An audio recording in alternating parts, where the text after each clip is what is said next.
Hi, I am C. Rajesh Gupta, currently working in the PwC in India. Today I am going to discuss about how I clear my CA final examination. पहले मैं starting में ये बताना चाहूँगा कि मैंने C inter कैसे exam pass की। सी इंटर और सी ए फाउंडेशन में मुझे ज़्यादा टाइम नहीं लगा, मुझे ज़्यादा टाइम लगा सी ए फाइनल एग्ज़ामिनेशन में, क्योंकि उस टाइम मुझे इंटरव्यू इसमें आर्टिकलशिप भी करना था और ट्यूशन भी अटेंड करने से घर पे आकर पढ़ना भी था। So that I am taking much more time, so that I am not able to complete on time. उसके लिए मैं एक टिप्स बताना चाहूँगा कि मेरा गलती कहाँ पे हो रहा था। मेरा गलती ज़्यादा प्रैक्टिस में हो रहा था। मैं ज़्यादा टाइम प्रैक्टिस नहीं, hand practice, lake of hand practice की वजह से मेरा एग्ज़ाम में ज़्यादा देर तक मैं लिख नहीं पा रहा था। तो उसके वजह से भी ऐसा हो रहा था कि मैं नहीं लिख पाने की वजह से मेरा क्या हुआ, मतलब एक्सलेंस और राइटिंग अच्छा नहीं हो रहा था और मेरा मार्क्स भी उतना नहीं उठ रहा था। So that I am not able to get clear if I see a final, frankly speaking. तो उसके बाद से सी ए का सार है कि आप कितना प्रैक्टिस करते हो उसके ऊपर डिपेंड करता है। सपोज आपका अकाउंटिंग एफ एस में समझिए आपका एक एमएलगेमेशन का क्वेश्चन आता है 16 मार्क्स का। अगर वो उस क्वेश्चन को मैंने 16 मार्क्स का क्वेश्चन मैंने 10 मिनट्स में सॉल्व किया था, क्योंकि उस टाइम मैं इतना एमएलगेमेशन को प्रैक्टिस करके गया था कि कोई भी क्वेश्चन आने के बाद मेरे को ज़्यादा टाइम नहीं लगेगा, क्योंकि मैंने बहुत टाइम उसको प्रैक्टिस कर लिया था। और प्रैक्टिस करने के बाद मुझे मेरा जो उस रात को मैंने जो क्वेश्चन सम प्रैक्टिस किया था, सेम क्वेश्चन ही मेरे इसमें क्वेश्चन पेपर में आ गया। क्योंकि मैंने रात को क्या किया था, पूरा एक दिन पहले तो मैं पूरा अकाउंटिंग रूल्स, सब अकाउंटिंग स्टैंडर्ड्स जो भी था सब कुछ पढ़ लिया था। तो उसके बाद मैंने क्या किया कि फिर मतलब पास्ट ईयर अब मेरे पास 5-6 घंटे थे। उसमें मैंने क्या किया कि जो भी मेरे पास जो भी आरटीवी थे, पास्ट ईयर क्वेश्चन पेपर थे, वो भी सॉल्व करना स्टार्ट किया। तो उसमें से एक क्वेश्चन मेरा एमएलगेमेशन का फंस गया। उसकी वजह से मेरा अकाउंटिंग में एक एग्जाम्शन आ गया। उसकी वजह से मेरा फर्स्ट ग्रुप क्लियर होने में वो बहुत ज़्यादा हेल्प किया मेरा।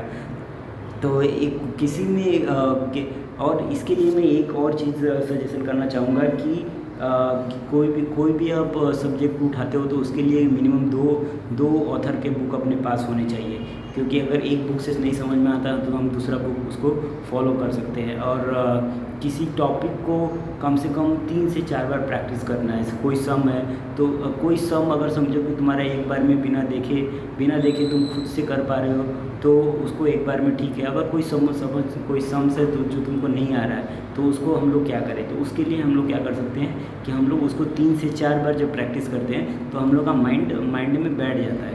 तो फिर से समझो कि अभी आज पढ़ लिया, 3 से 4 बार उसको ये सॉल्व कर दिए, फिर हम लोग एक वीक फिर उसको रिवाइज कर देंगे 1 वीक के बाद, तो हम लोग का वो माइंड में परमानेंटली बैठ जाएगा। क्योंकि हम लोग जितना बार रिवीजन करेंगे तो उतने टाइम हम लोग का माइंड में कैप्चर होते जाता है और वो हम लोग भूलेंगे नहीं। एग्ज़ाम ज़्यादा से ज़्यादा जितना प्रैक्टिस हो चुके एग्ज़ाम, जैसे आप समझो कि आपका एग्ज़ाम 2 महीना पहले है, उस during that period what you can do, you can more practice and you can revise your subject during that days. That will be good or better for you.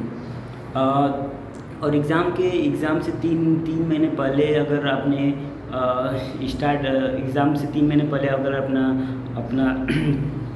अपना प्रिपरेशन स्टार्ट कर दिया तो आपका समझिए आपका होने का चांसेस बहुत ज़्यादा है।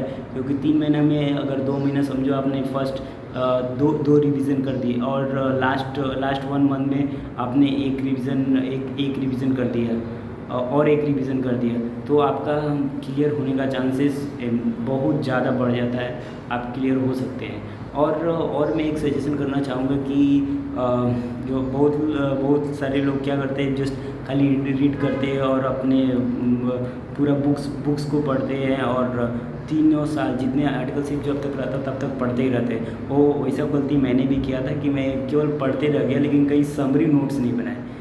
लेकिन समरी नोट्स का इम्पोर्टेंस बहुत ज़्यादा है। बाद में मुझे रियलाइज़ हुआ, 2-3 एग्ज़ाम देने के बाद मेरे को रियलाइज़ हुआ कि I should prepare summary note also, because because जब सब समरी नोट बनाते हो तो आप एक पेज का जो भी आपका कंटेंट है वो आप एक लाइन या 2 लाइन में उसको लिख के आप समझ सकते हो। जैसे आप समझो कि 10 पेजेस है तो 10 पेजेस में आपको पढ़ने के लिए समझो आपको 1 आवर या 2 आवर्स जा रहा है, तो आप अगर उसको समरी बना लेते हो तो आपको 5 मिनट्स 2 मिनट्स में समझ में आ जाता है या उससे भी कम में। समझो आप रिवीजन डेली रिवीजन करते हो समरी से तो आपका उससे भी कम टाइम में हो जाएगा।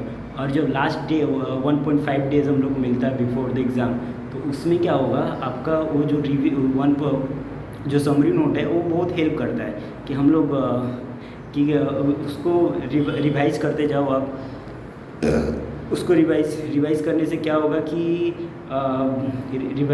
उसको रिवीजन करते जाओ और उससे क्या जब एग्ज़ाम में जैसे क्वेश्चन आएगा वो क्लिक कर जाएगा।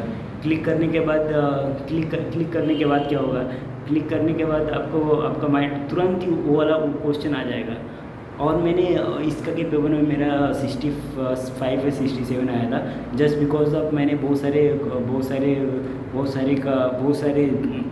जो नंबरिंग होता है पॉइंट्स होता है उसका मैंने शॉर्ट नोट बना दिया था कि जैसे क्लाउड कंप्यूटिंग है तो क्लाउड कंप्यूटिंग में 5-6 पॉइंट्स है तो उसका मैंने एक वर्ड बना लिया था कुछ समथिंग चालबाज लाइक दैट कुछ तो मैंने बना लिया था।